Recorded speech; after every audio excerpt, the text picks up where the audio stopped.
Hello students, আজকের plane table survey ক্লাসে আমি তোমাদের ইনস্ট্রুমেন্ট ইউজড ইন প্লেন টেবিলে কি কি ইনস্ট্রুমেন্ট ইউজ করা হয় সে সম্বন্ধে তোমাদের আমি বলবো। তো আমি এখানে যে ইনস্ট্রুমেন্টগুলো লাগে সেগুলো 1 বাই 1 লিখে রেখেছি। এছাড়াও যেগুলো ইউজ হয় সেগুলো বলে দেবো, আর এগুলো সম্বন্ধে ডিটেলস তোমাদের এই ক্লাসে আমি বলবো। তো প্রথমে যেটা আছে প্লেন টেবিল সার্ভে মানে বোঝা যাচ্ছে যে আমাদের প্লেন টেবিল লাগবে। তো প্রথমে যেটা লাগছে সেটা হচ্ছে প্লেন টেবিলের কিছু সাইজ আছে যেটা জানতে হয়। এটা প্লেন টেবিল, এখানে ডায়াগ্রামটা করে রেখেছি। এই প্লেন টেবিলকে যেটা ইউজ করা হয় সেই প্লেন টেবিলটা হচ্ছে জনসন টেবিল, একে জনসন টেবিলও বলা হয়। এবং এর যে সাইজটা আছে, এই সাইজটা एग्जाम পরীক্ষায় এমসিকিউ হিসেবে খুবই আছে। এর সাইজটা হচ্ছে 600 × 750 মিলিমিটার, এইভাবে আসে। সেন্টিমিটারেও আসে। দেখো এইখান থেকে এটা হচ্ছে 60 সেন্টিমিটার এবং এখান থেকে এটা হচ্ছে 75 সেন্টিমিটার, অর্থাৎ 600 × 750 মিলিমিটার। এটা হচ্ছে এর সাইজ। এই সাইজটা কিন্তু খুবই এক্সামে আসে, এই জিনিসটা লক্ষ্য করবে। তো এটা এমন নয় যে 750 × 600, এরকম নয়, 600 × 750 এটা বা এটা এর সাইজ। এবং যেটা থিকনেস হয়, এর যেটা থিকনেসটা হয় সেটা হচ্ছে 15 to 20 সেন্টিমিটার। তো এর সাইজ যেটা হচ্ছে সেটা হচ্ছে 600 × 750, আর যে থিকনেসটা হচ্ছে সেটা হচ্ছে 15 to 20, 15 থেকে 20 সেন্টিমিটার হচ্ছে থিকনেস। নেক্সট যেটা টার্মটা আমরা জানবো সেটা হচ্ছে অ্যাক্সিস অফ টেবিল। প্লেন টেবিলের অ্যাক্সিস কাকে বলে, এটাও কিন্তু অনেক সময় প্রশ্নে আসে। দেখো এই যে এই প্লেন টেবিলটা কি হয়, এই প্লেন টেবিলের উপর আমরা ড্রয়িং শীট রেখে তার উপরে ম্যাপ তৈরি করি। তো এই যে প্লেন টেবিলের যে উপরের অংশটা হয় এটাকে স্মুথ হতে হয়। এটা স্মুথ হলে তবেই সেখানে আমরা পেপার অ্যাডজাস্ট করে, ড্রয়িং শীট অ্যাডজাস্ট করে আমরা রিডিং নিয়ে ফিল্ড থেকে সেখানে আমরা ড্রয়িং করতে পারি। তো এই যে উপরের যে সারফেসটা হয় এটাকে স্মুথ হতে হয়। এবং এর উপর থেকে যদি কোনো ইমাজিনারি লাইন ড্র করা হয়, কোথায় প্লেন টেবিলে, জনসন টেবিল বা প্লেন টেবিল যেটা, সেই প্লেন টেবিলের উপর থেকে যদি কোনো ইমাজিনারি লাইন ড্র করা হয় তাকে বলা হচ্ছে অ্যাক্সিস অফ প্লেন টেবিল। তাহলে প্লেন টেবিলের মিডল বরাবর যদি কোনো ইমাজিনারি লাইন ড্র করা হয় তাকে আমরা বলছি যে অ্যাক্সিস অফ প্লেন টেবিল। এটা অনেক সময় এমসিকিউতে আসে। এটা 1 নম্বর ইনস্ট্রুমেন্ট। ফার্স্ট ইনস্ট্রুমেন্ট হচ্ছে প্লেন টেবিল লাগছে। নেক্সট যেটা লাগছে সেটা হচ্ছে ইউফর্ম, খুবই ইম্পর্টেন্ট। এখানে এই যে ইনস্ট্রুমেন্ট ইউজ যেগুলো আমি করেছি এগুলো প্রত্যেকটা থেকে এমসিকিউ কিন্তু আসে, এই প্রত্যেকটাই খুব ভালোভাবে জানতে হবে। ইউফর্ম আমি এখানে লিখেছি, দেখো সেন্টারিং। ইউফর্ম আমরা ব্যবহার করি সেন্টারিং করার জন্য। সেন্টারিং কি সেটা বলবো পরে। তো ইউফর্ম কিরকম দেখতে হয় না, ইউফর্ম দেখতে হয় ইউ আকৃতি। এখানে দেখো আমি একটা ডায়াগ্রাম করে রেখেছি, এটা প্লেন টেবিলের কি সেন্টারিং কাকে বলছে না, ভূমিতে থাকা, যখন ফিল্ডে যাচ্ছে এই মাটিতে থাকা কোনো পয়েন্টকে আমাকে কি করতে হবে, ড্রয়িং শীটের উপর যে শীটটা আছে সেই প্লেন টেবিলের উপরে, সেই শীটের উপর যে কোনো একটা জায়গায় ঠিক নিচের যে পয়েন্টটা, সেই পয়েন্টটাকে ড্রয়িং শীটের উপর ফিক্স করতে হয়। তো সেই কাজটা আমরা করে থাকি কিন্তু এই ইউ ফর্মের সাহায্যে। কিরকম দেখতে হয়, এটা ইউ শেপের দেখতে হয়, এভাবে ইউ শেপের দেখতে হয়। এবং এর সামনের অংশটা একটু এস টাইপের থাকে। এই এসটা দ্বারা এই এসটা কি থাকে, ড্রয়িং শীটের উপরে থাকে। এবং নিচে এইখান থেকে এই যেটা ঝুলছে এটাকে বলা হচ্ছে প্লাম্ব। এখান থেকে প্লাম্ব ঝুলিয়ে দেওয়া হয়। এবার এই প্লাম্বটা মাটিতে যে পয়েন্ট, সাপোজ এখানে কোনো স্টেশন আছে বা কোনো পয়েন্ট আছে, এখানে এ স্টেশন আছে, এই এ স্টেশনকে সাথে আমি সেন্টারিং করতে চাই। সেন্টারিং অর্থাৎ এই এস পয়েন্টটাকে আমি ড্রয়িং শীটে ট্রান্সফার করতে চাই। বা এমনটাও বলা যেতে পারে, এইখানে সাপোজ কোনো পয়েন্ট আছে এক্স, আমি এক্স পয়েন্টটাকে ভূমিতে ট্রান্সফার করব, মাটিতে ট্রান্সফার করব। দুভাবে বলা যায় সেন্টারিং। এক তো বলা যায় কি যে ভূমিতে থাকা বা মাটিতে থাকা, ফিল্ডে থাকা কোনো স্টেশন পয়েন্টকে আমরা যদি ড্রয়িং শীটের উপরে ট্রান্সফার করতে চাই, এক্সাক্ট প্যারালাল। আমি আগেই বলেছি যে প্লেন টেবিলের প্রিন্সিপাল হচ্ছে প্যারালালিজম। প্যারালাল করে, অর্থাৎ ভূমির সাথে কোনো পয়েন্টকে যদি আমরা তার প্যারালালি ড্রয়িং শীটের উপরে আনতে চাই, তো সেক্ষেত্রে কিন্তু আমরা ইউ ফর্ম দ্বারা, এখানে প্লাম্ব ঝুলছে, এটা দেখো প্লাম্ব, এটা প্লাম্বক, এখানে প্লাম্বক ঝুলছে, এই স্টেশনের ঠিক কিছুটা উপরে রাখতে হবে, একদম স্টেশনের একটু উপরে থাকবে। এইখান থেকে এই যে এজটা, এইটা আমরা ড্রয়িং শিটে রেখে কিন্তু এই পয়েন্টটাকে ডিরেক্টলি মাটি থেকে আমরা ড্রয়িং শিটে ট্রান্সফার করতে পারি, অর্থাৎ এখানে আমরা করতে পারি। বা এভাবেও বলতে পারি যে ড্রয়িং শিটের উপরে থাকা কোনো পয়েন্ট, সাপোজ এখানে একটা পয়েন্ট আমার অলরেডি প্রথম থেকেই আছে, এই পয়েন্টটা থেকে আমি সার্ভে শুরু করছি, প্লেন টেবিল সার্ভে শুরু করব।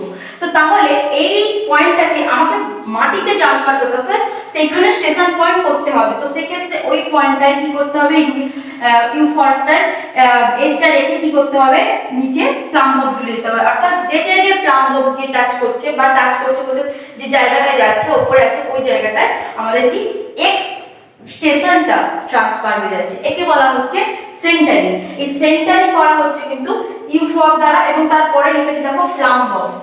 প্লাম্বক তোমরা জানো সবাই কিরকম, এরকম হয়, যেটা এই ইউ ফর্ক দ্বারা থেকে, শুধু ইউ ফর্ক দ্বারা হয় না, ইউ ফর্ক প্লাস প্লাম্বক এই দুটো দ্বারা একসাথে সেন্টারিং করা হচ্ছে। এটা হলো সেন্টারিং। নেক্সট আসছে অ্যালাইডেড, ভেরি ভেরি ইম্পর্টেন্ট। অ্যালাইডেড, অ্যালাইডেড কি, অ্যালাইডেড এক ধরনের স্কেল। কি ধরনের স্কেল দেখো, অ্যালাইডেড দু ধরনের হয়, একটা হচ্ছে নরমাল আর একটা হচ্ছে টেলিস্কোপিক। আমি এখানে একটা ডায়াগ্রাম করে রেখেছি, এখানে এটাকে বলছে নরমাল অ্যালাইডেড। অ্যালাইডেডটা টেলিস্কোপিক অ্যালাইডেডটা পরে বলছি। এই নরমাল অ্যালাইডেডটা কাকে বলছে, দেখো এরকম স্কেলের মতো দেখতে, যার একদিকটা এজ স্টার্ট থাকে, যেই দিকটা থেকে এই দিকে দেখো মার্কিং করা আছে, স্কেলের মতো মার্কিং করা আছে, অর্থাৎ এই দিকটা থেকে আমরা কিন্তু ড্রয়িং শিটের উপর কোনো লাইন ড্র করা হলে, অর্থাৎ স্টেশন থেকে অবজেক্ট পর্যন্ত যে লাইনটা আমরা লাইন অফ সাইট, যেটা সেই লাইন অফ সাইটটা আমরা ড্র করার জন্য কিন্তু এই এজটার সাহায্যে আমরা ড্র করে থাকি। এখানে স্কেলের মতো মার্কিং করা আছে, 1 2 এইভাবে মার্কিং করা আছে। এবং একটা কোশ্চেন খুব আসে এক্সামে, যে এই যে এজটাকে, এই এজটার নাম আছে, কি নাম, এটাকে বলছে ruling age, feudal age, working age. তিনটে নামই একই জিনিস। অর্থাৎ নরমাল অ্যালিডেটে যে সাব এজটা আছে, যে এই যে এজটা দ্বারা আমরা কোনো লাইন ড্র করছি, সেই এজটাকে কি বলছে, রুলিং এজ বা ফিউডিক্যাল এজ বা ওয়ার্কিং এজ। তিনটে নামই কিন্তু বলা হয়, তিনটে নাম দিয়ে কিন্তু কোশ্চেন এসে থাকে। তো এর যে সাইজটা সেটা হচ্ছে 60 টু 75 সেন্টিমিটার হয়, অর্থাৎ নরমাল অ্যালিডেট 60 টু 75 সেন্টিমিটারে হয়ে থাকে। আচ্ছা, এই দুদিকে দেখতে পাচ্ছ এরকম জিনিস আছে, এই দুদিকে কি করা যায়, এই যখন সার্ভে শেষ হয়ে যায় তখন কি হয়, এই দুই পাশটা ধরে এভাবে নামিয়ে দেওয়া হয়, নামিয়ে দিয়ে স্কেল হিসেবে রাখা হয়। এবং যখন কাজ শুরু হয়, যখন প্লেন টেবিল ফিল্ড থেকে প্লেন টেবিল সার্ভে শুরু করা হবে, তখন এই দুটো দিক ধরে আবার দুটো দিক সোজাভাবে তুলে দেওয়া হয়। এই দিকটাকে বলা হচ্ছে দেখো আই ভেন, এবং এই দিকটাকে বলা হচ্ছে অবজেক্ট ভেন। কম্পাসের সময় পড়েছিল যে একদিকটা বলা হচ্ছে যেদিকে চোখ রেখে দেখা হচ্ছে, অর্থাৎ এই দিকে যদি সার্ভেয়ার দেখে, তাহলে এই দিক থেকে যদি সার্ভেয়ার দেখছে, এখানে হচ্ছে আই ভেন, কম্পাসের ক্ষেত্রেও ছিল। এবং যেদিকে একটা ইয়ার মতো আছে, সেদিকটা আমরা বলছি, যেটা দ্বারা আমরা অবজেক্টটাকে বাইসেক্ট করছি, সেই দিকটাকে বলা হচ্ছে অবজেক্ট ভেন। দুটো ভেন থাকে, এবং আই ভেন এবং অবজেক্ট ভেন থেকে যে ইমাজিনারি লাইনটা যাচ্ছে তাকে বলা হচ্ছে লাইন অফ সাইট। এখানে এলওএস লেখা আছে, অর্থাৎ লাইন অফ সাইট। আই ভেন থেকে অবজেক্ট ভেনে যে ইমাজিনারি লাইনটা যাচ্ছে, এখানে যদি কোনো অবজেক্ট থাকে, এখান থেকে সার্ভেয়ার দেখছে, তো এই হেয়ারটার সাথে এই অবজেক্টটাকে, রেঞ্জিং রডটাকে কি করতে হবে, একই লাইনে আনতে হবে বা বাইসেক্ট করতে হবে। তাকে আমরা বলছি যে ইমাজিনারি লাইনটা, তাকে আমরা বলছি লাইন অফ সাইট। তো এই এজের নামগুলো খুবই ইম্পর্টেন্ট, এগুলো পরীক্ষায় খুবই আসে। নেক্সট দেখো আরেকটা হচ্ছে টেলিস্কোপিক। টেলিস্কোপিক অ্যালাইডেট কখন ইউজ করব, যখন গ্রাউন্ডটা সমতল হবে না, অর্থাৎ এবড়ো খেবড়ো হবে, উঁচু নিচু হবে, সেক্ষেত্রে কিন্তু আমরা অ্যালাইডেট দ্বারা কিন্তু লাইন ড্র করতে পারবো না। অ্যালাইডেটের কি কাজ আমি সেটা বলে দিই। অ্যালাইডেট হচ্ছে যে ধরনের স্কেল, আমরা স্টেশন পয়েন্টে দাঁড়িয়ে, অর্থাৎ কোনো স্টেশনে দাঁড়িয়ে যখন অবজেক্টটাকে বাইসেক্ট করার পর, আই ভেন থেকে দেখে অবজেক্ট ভেন থেকে বাইসেক্ট করার পর চেন কিংবা টেপের মাধ্যমে ডিসটেন্সটা মেজার করে নেওয়া হয়।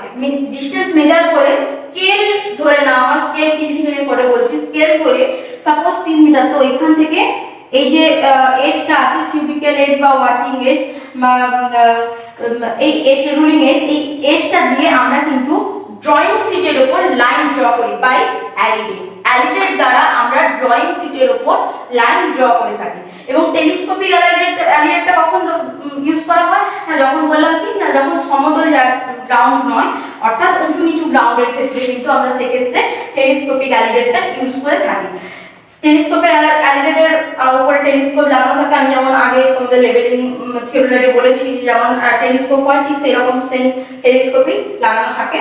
এই টেলিস্কোপিক অ্যালিডেট কি হয়, উঁচু নিচু করে যখন এবড়ো খেবড়ো বা অসমতল কোনো গ্রাউন্ডের উপরে angle of depression, angle of elevation, line of site থেকে যে angle of depression, angle of elevation আছে সেটা দেখার জন্য কিন্তু আমরা টেলিস্কোপিক অ্যালিডেট ব্যবহার করে থাকি। নেক্সট যেটা আছে সেটা হচ্ছে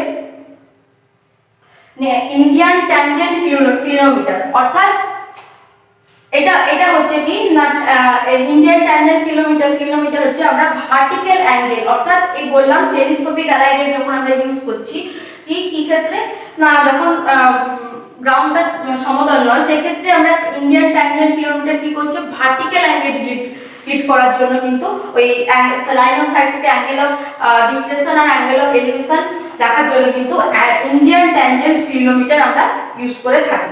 এটাও কিন্তু প্লেন টেবিল সার্ভের একটা ইনস্ট্রুমেন্ট। নেক্সট যেটা আছে বাবল টিউব। বাবল টিউব জানা হচ্ছে কি জন্য ব্যবহার করা হয়, বাবল টিউব ব্যবহার করা হয় লেভেলিং পারপাস, লেভেলিং করার জন্য আমরা বাবল টিউব ইউজ করে থাকি।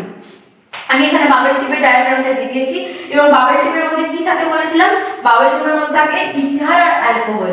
ইথার অ্যালকোহলের যে মিশ্রণটা সেটা এই বাবল টিউবের বাবলের মধ্যে, যে কাঁচটার মধ্যে থাকে এবং এর উপরে একটা বাবল থাকে, এই ছোট বাবল থাকে। এই বাবলটাকে কি করতে হয়, আমরা লেভেলিং কিভাবে করি প্লেন টেবিল সার্ভের ক্ষেত্রে কিন্তু এই যখন এই টেবিলটা আছে, এই টেবিলটাকে সেট করার পর ফিল্ডে সেট করার পর যখন সেট করে দিচ্ছে, বাবল টিউবটাকে কি করা হয়, এই দুটো প্রথমে এই লম্বা বরাবর কি করা হয়, মিডিলে রাখা হয়, বাবলটা এইরকম জায়গায় রাখা হয়, বাবল টিউবটা রাখা হয়, রেখে কি করা হয়, নিচে যে ট্রাইপডকে পরে বলছি, ট্রাইপডটা যে ত্রিপদি যাকে বলা হয়, তিনটে পালানি আছে, সেই ট্রাইপড দ্বারা ট্রাইপডটাকে কি হয় একটু সরিয়ে বা এই প্লেন টেবিলটাকে হালকা উঁচু নিচু করে কি হয়, এই যে বাবলটা আছে এই বাবলটাকে কি করতে হয়, মিডিলে আনতে হয়।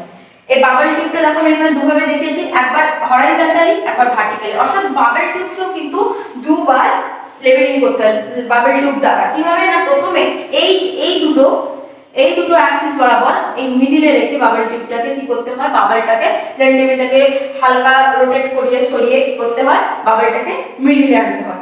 এবং এরপরে কি করতে হয়, এই দুটো যে আছে অ্যাক্সিস এই বরাবর, অর্থাৎ বাবল টিউবটাকে তখন এইভাবে রাখা হবে, বাবল টিউবটাকে তখন এইভাবে রাখা হবে, এইভাবে রেখে তখন কি করতে হবে, বাবলটাকে কি করতে হবে, মিডিলে নিয়ে আসতে হবে। তখন আবার সেম ভাবে কিন্তু এই বোর্ডটাকে প্লেন টেবিলটাকে হালকা উঁচু নিচু করে বাবলটাকে মিডিলে, অর্থাৎ বাবল টিউবকেও কিন্তু দুবার সরিয়ে, একবার হরাইজন্টালি এবং একবার ভার্টিক্যালি দুভাবে রেখে কিন্তু বাবল টিউব দ্বারা লেভেলিং করা হচ্ছে।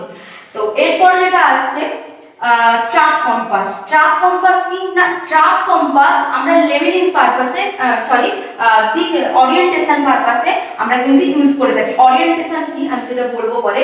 ওরিয়েন্টেশন হচ্ছে দিক নির্দেশ করার জন্য, অর্থাৎ এই ট্রাক কম্পাসটাকে কোথায় রাখা হয়, এটা খুবই ইম্পর্টেন্ট। এই কোশ্চেনটা আসলে ট্রাক কম্পাস ড্রয়িং শিটে কোন জায়গায় রাখা হয়, এখানে লিখে রেখেছি আমি টপ রাইট কর্নার, অর্থাৎ এটা যদি ড্রয়িং শিট হয় এর টপ রাইট কর্নারে কিন্তু ট্রাক কম্পাসটা রাখা হচ্ছে। এরপরে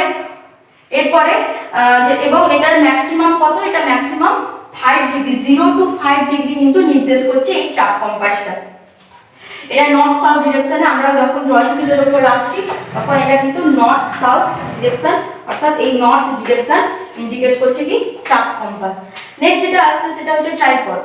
ট্রাইপড কি, ট্রাইপড হচ্ছে ত্রিপদি যার কিনা তিনটে পাল্লা থাকে, যেটার উপর প্লেন টেবিলটাকে ফিক্স করা হচ্ছে। এবং এই ট্রাইপড থেকে যে কোশ্চেনটা আছে সেটা হচ্ছে এর হাইট, মাটি থেকে গ্রাউন্ড থেকে এর হাইটটা হচ্ছে 1.2 মিটার, অর্থাৎ নিচে থেকে 1.2 মিটার এই ট্রাইপডটার হচ্ছে হাইট। এই রিলেটেড যা কোশ্চেন আছে, অর্থাৎ ইনস্ট্রুমেন্ট ইউজ, প্লেন টেবিলে কি কি ইনস্ট্রুমেন্ট ইউজ করা হয় এই সেটা এগুলোই করা হয়। এগুলো ছাড়া আর বাকি যেগুলো করা হয়, পিন ইউজ করা হয়, যেখানে পয়েন্ট করা হয় সেখানে কিন্তু পিন লাগানো হয়। Pin, rubber, pencil, drawing sheet, এগুলো এগুলো ইউজ করা হয়। এগুলো কম্পাউন্ডারে এটা যেটা বেসিক ইউজ করা হয় সেগুলো কিন্তু এই ইনস্ট্রুমেন্টগুলো।